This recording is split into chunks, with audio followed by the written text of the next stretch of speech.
Indians. There were the Netanai, a band that lived mostly in Mexico. Geronimo belonged to the smallest band within the Chiricahua tribe, the Bedonkohe. As a teenager, he joined older Bedonkohe men on raiding trips.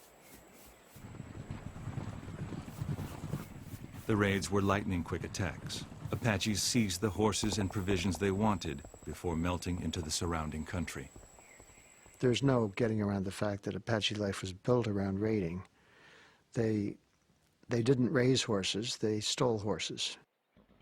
Raiding was a very good way to obtain horses, to obtain cattle, to obtain captives, and there were markets for all of these commodities. It was common for the Chiricahua, for example, to raid one settlement and trade in another. This had been going on for a great many years. It wasn't considered by the Apache a crime.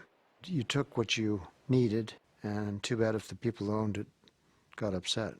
People looked at the needs of their people, their group of people, and so, hey, we need food, we need ammunition, we need some cattle.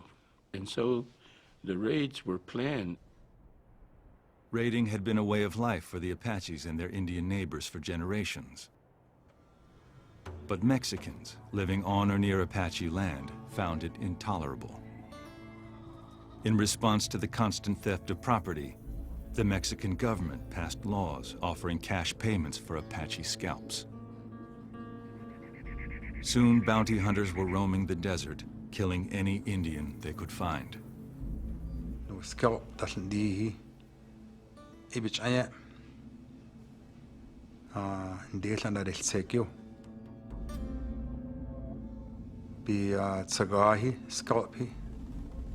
$25 ilile. Istanehi, $50. Indehi, Dikerotehi, warriors, $100. In spite of the bounty hunters, the Apaches continued raiding.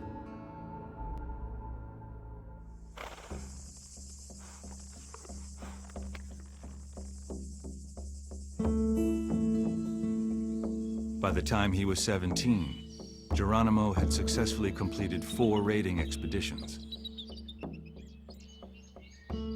Now, in the eyes of the Bedonkohe, he was a man. Old enough to join the hunt and choose a wife. He fell hard for a slender young girl named Alope. I think Alope was, to use a kind of corny Americanism, the love of his life.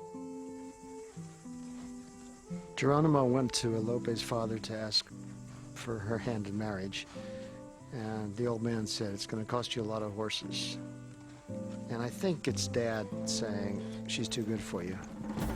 Geronimo disappeared. When he returned several days later, he led a long string of horses. This, Geronimo later explained, was all the marriage ceremony necessary in our tribe.